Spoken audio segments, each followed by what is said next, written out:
धड़ाधड़ चीन जा रहे हैं कंटेनर। क्या भारत में पड़ गया भारी अकाल? लेकिन इसी बीच भारत बढ़ाने जा रहा चीन की टेंशन। पड़ोसी देश को दिया ऐसा ऑफर कि शी जिनपिंग सोच में पड़ गए। पूरा माजरा क्या है, आइए जानते हैं आज की इस वीडियो में। पर आगे बढ़ने से पहले भारत द्वारा चीन की टेंशन बढ़ाने के लिए चैनल को सब्सक्राइब करें। दरअसल बात यह है कि चीन और उसके पड़ोसी देश फिलीपींस के बीच तनाव जग जाहिर है। भारत के साथ भी सीमा विवाद की वजह से चीन के रिश्ते बेहतर नहीं हैं और इसी बीच अब भारत चीन की टेंशन बढ़ाने जा रहा है, क्योंकि भारत ने बुधवार को फिलीपींस को भारतीय रक्षा उद्योग के साथ मिलकर सैन्य उपकरणों के सह विकास और सह उत्पादन में भागीदारी के लिए आमंत्रित किया है। यहां पर रक्षा सचिव गिरिधर अरमाने ने मनीला में भारत फिलीपींस संयुक्त रक्षा सहयोग समिति की 5वीं बैठक में अपने संबोधन में इस बात पर प्रकाश डाला कि कैसे भारत अपनी रक्षा निर्माण क्षमताओं को बढ़ा रहा है और विभिन्न देशों को सैन्य हार्डवेयर एक्सपोर्ट कर रहा है। इस दौरान दोनों पक्षों ने व्हाइट शिपिंग के क्रियान्वयन और मनीला स्थित भारतीय दूतावास में एक रक्षा शाखा खोलने के फैसले को सराहा है। अब आपके मन में सवाल आ रहा होगा कि ये व्हाइट शिपिंग क्या है और इसके तहत क्या होगा, तो बताते चलें। व्हाइट शिपिंग के तहत दोनों देशों के बीच समुद्री सुरक्षा के लिए सूचना आदान प्रदान की जाती है। यह सूचना समुद्री यातायात की निगरानी और सुरक्षा में मदद करती है। इन पहलों का मुख्य मकसद भारत और फिलीपींस के बीच रक्षा और रणनीतिक साझेदारी को बढ़ाना है और खासकर चीन की दक्षिण चीन सागर में आक्रामक गतिविधियों को देखते हुए यह महत्वपूर्ण है। लेकिन दोस्तों, हैरानी वाली बात यह है कि दुनिया की दूसरी सबसे बड़ी अर्थव्यवस्था की रफ्तार धीमी गति से ग्रो कर रही है। मंदी की आशंकाओं और महंगाई के कारण यहां से कई कंपनियां पलायन भी कर रही हैं। इस बीच चीन ने इलेक्ट्रिक व्हीकल सेक्टर की कंपनियों के लिए फरमान जारी कर दिया है। रिपोर्ट में कहा गया है कि चीन के वाणिज्य मंत्रालय ने जुलाई में 1 दर्जन से ज्यादा व्हीकल निर्माता कंपनियों के साथ मीटिंग की, जिसमें भारत में कोई भी व्हीकल संबंधी निवेश नहीं करने का निर्देश दिया गया।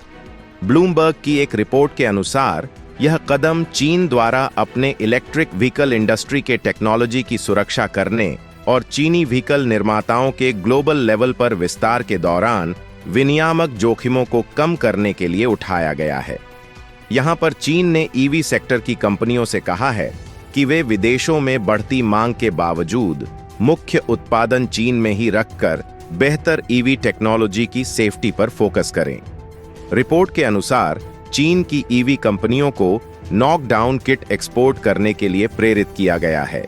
यहां पर नॉकडाउन किट का मतलब चीन में बनाए गए व्हीकल के पुर्जे, जिन्हें फिर विदेशी प्लांटों को भेजा जाता है। इससे चीनी ईवी कंपनियों के उत्पादन प्रोसेस पर कंट्रोल भी होगा और बनाए गए ईवी पर लगने वाले टैरिफ से भी मुक्ति मिलेगी। पर दोस्तों, हैरानी वाली बात यह है कि ये दिशा निर्देश ऐसे समय में आए हैं जब चीनी व्हीकल निर्माता कंपनियां टैरिफ से बचने के लिए अपने परिचालन को ग्लोबल बनाने का प्रयास कर रही हैं, जबकि उन्हें घरेलू बाजार में तगड़ा कंपटीशन और धीमी बिक्री का सामना करना पड़ रहा है। और इस बीच चीन के सामने खड़ा हो सकता है ऐसा संकट जिससे चीन काफी परेशान हो सकता है। दरअसल उत्पादन को चीन के भीतर ही रखने से उनके विस्तार के प्रयासों में बाधा पैदा हो सकती है और यूरोप जैसे देशों के लिए चुनौतियां उत्पन्न हो सकती हैं, जो आर्थिक विकास और रोजगार पैदा के लिए चीनी निवेश को आकर्षित करने के लिए उत्सुक हैं। साथ ही कई कंपनियों के लिए कमाई पर भी असर हो सकता है।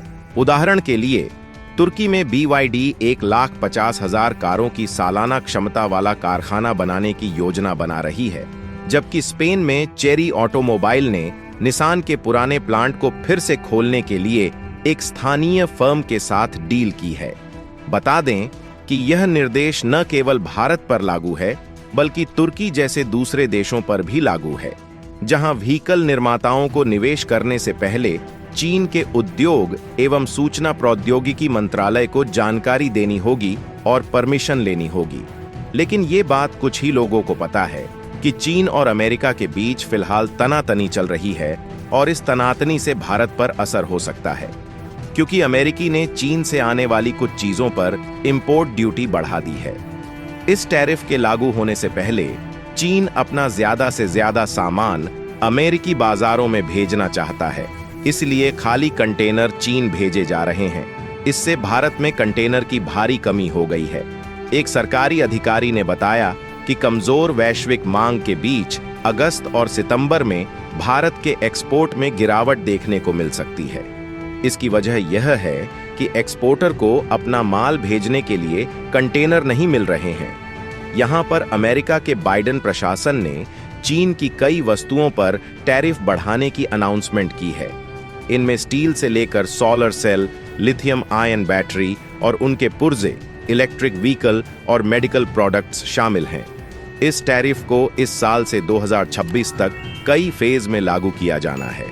यही वजह है कि चीन इस टैरिफ के लागू होने से पहले ज्यादा से ज्यादा सामान अमेरिका भेजना चाहता है और इस कारण से चीन में कंटेनर की डिमांड अचानक बढ़ गई है।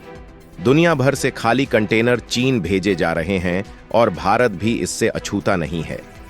यमन के हूती विद्रोहियों ने अदन की खाड़ी से गुजरने वाले जहाजों को निशाना बनाया था। इस कारण कंटेनर की दरों में तेज उछाल आई थी, लेकिन हाल के दिनों में इसमें नरमी आने लगी थी। लेकिन एक्सपोर्टर की परेशानी फिर बढ़ने लगी है। आपको बता दें, चीनी वस्तुओं पर अमेरिका का हाई टैरिफ अगस्त से ही लागू होने लगा है और यही वजह है कि चीनी एक्सपोर्टर जल्दी से जल्दी अपना माल अमेरिका भेजना चाहते हैं।